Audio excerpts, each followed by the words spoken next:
जेठानी का पल्लू पार्ट 1। पिंकी घर की बड़ी बहू थी और उसने घर की जिम्मेदारी भी बहुत अच्छे से निभाई थी। पर अब पिंकी बहुत खुश थी क्योंकि अब तो उसकी देवरानी आ चुकी थी। पिंकी ने सोचा था कि देवरानी के आने के बाद वो भी और जेठानी की तरह राज करेगी और उसकी देवरानी काम। पर क्या पिंकी का सपना पूरा होगा?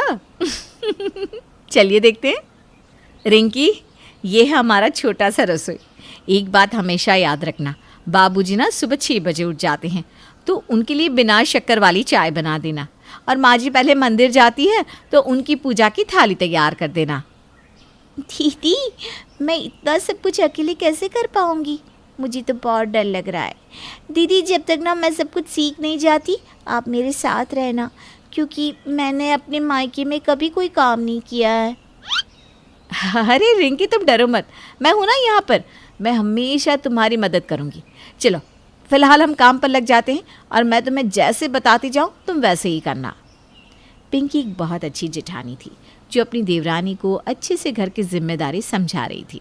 अब पिंकी अपने काम पर लग जाती है और रिंकी को मदद करवाने के लिए कहती है, रिंकी, मैं जब तक चावल और दाल उबाल रही हूँ तुम एक साइड पर सब्ज़ी बना लो।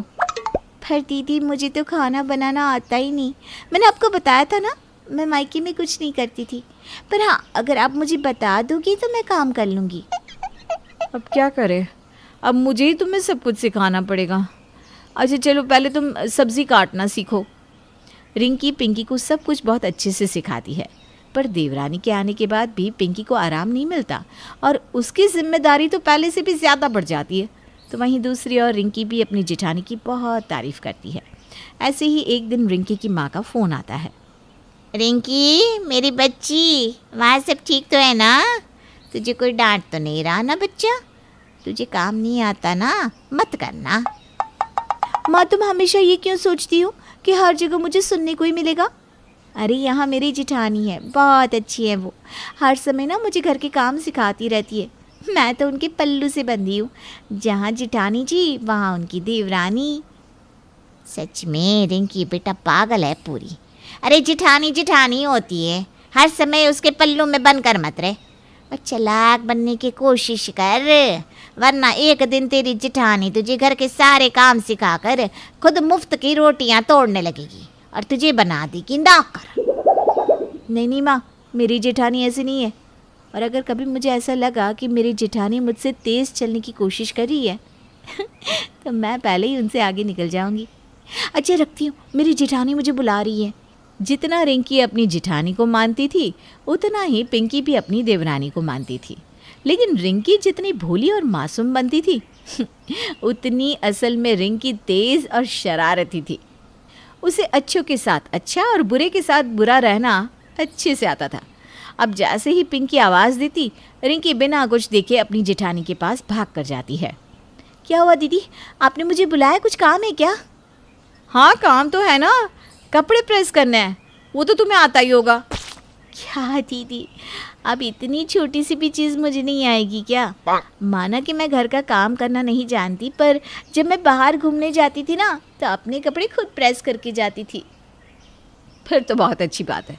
मैं ऊपर से सूखे कपड़े उतार कर तुम्हें ला कर देती हूँ, तुम उन पर इस्त्री कर दो, जब तक मैं माँ जी के पैर दबाकर आ जाती हूँ। आज ना उनके पैरों में बहुत दर्द हो रहा है।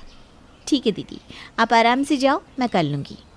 रिंकी खुशी खुशी काम करने के लिए हाँ तो कर देती है, पर जब वो पूरे घर के कपड़े देखती है तो उसकी आंखें फटी की फटी रह जाती है और वो अंदर ही अंदर रोने लगती है। इतने सारे कपड़े, ये तो मुझे पूरे घर का कपड़ा दे गई। लगता है कि आस पड़ोस के भी कपड़े होंगे इसमें। अगर मुझे पता होता कि इतने सारे कपड़े प्रेस करना है तो मैं सच कभी नहीं बताती। कहीं माँ की कही बात सच तो नहीं हो जाएगी। इतना सोचकर पिंकी रोते हुए कपड़े प्रेस करने लगती है। कुछ देर बाद जब सारे कपड़े प्रेस करके रिंकी बाहर जाती है तो वो देखती है कि उसकी जेठानी और उसकी सास कमला साथ में बैठकर चाय पी रहे थे। कितनी चालाक निकली दीदी, मुझे इतना सारा कपड़ा दे दिया प्रेस करने के लिए और खुद यहाँ माँ जी के साथ बैठकर चाय की मज़े ले रही है।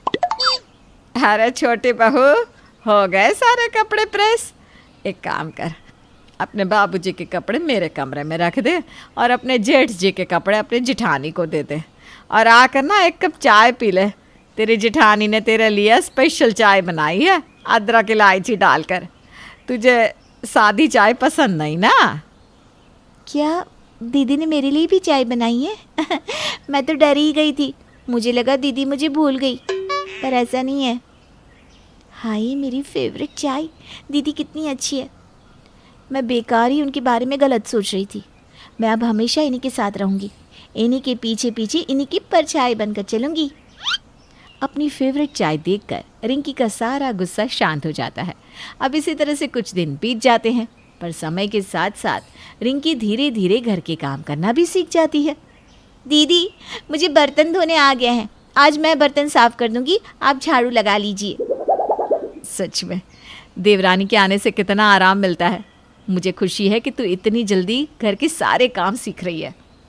अच्छा दीदी आप घर की सफाई कर लीजिए, मैं बर्तन धो देती हूँ, फिर दोपहर का खाना भी तो बनाना है। इस तरह से दोनों देवरानी जेठानी अपने अपने काम पर लग जाती है। अब समय यूं ही बीतता है और समय के साथ बहुत जल्द रिंकी खाना बनाना भी सीख जाती है। ऐसे ही एक दिन, दीदी आज आप क्या खाने में मुझे सिखाने वाली हो? अब तुम्हें कुछ सिखाने की ज़रूरत नहीं है, तुम सब कुछ सीख चुकी हो। इसीलिए अब मेरा पल्लू छोड़कर घर की जिम्मेदारी संभालना सीख लो। आज खाना तुम बनाओगी, ठीक है? जो दिल करे वो बना लेना। क्या आज मैं अकेली सबके लिए खाना बनाऊंगी?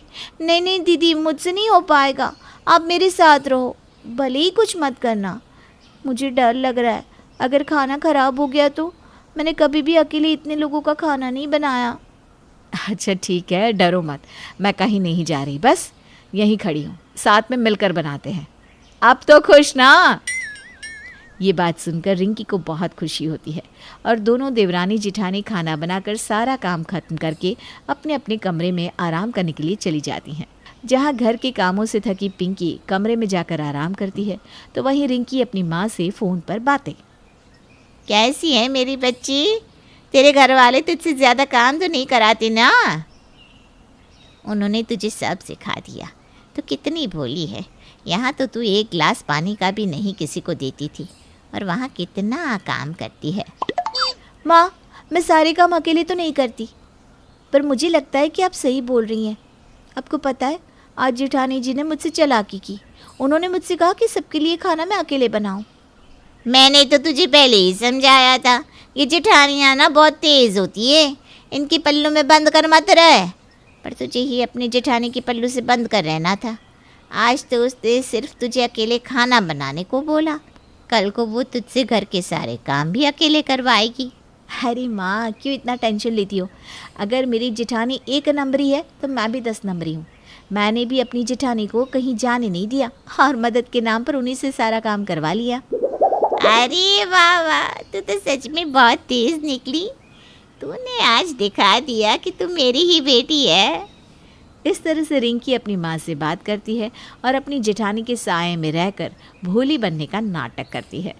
इसी तरह से कुछ दिन बीत जाते हैं और एक दिन जब पिंकी रिंकी को काम करने को कहती है, तो पिंकी बीमार होने का नाटक करने लगती है। दीदी आप जानती है ना, मैं काम करने से कभी पीछे नहीं हटती और आपकी बातों को तो सर आँखों पर रखती हूँ, पर क्या करूँ, आज तबीयत ठीक नहीं है। सारी रात बुखार से तड़प रही थी, उठने की भी हिम्मत नहीं हो रही।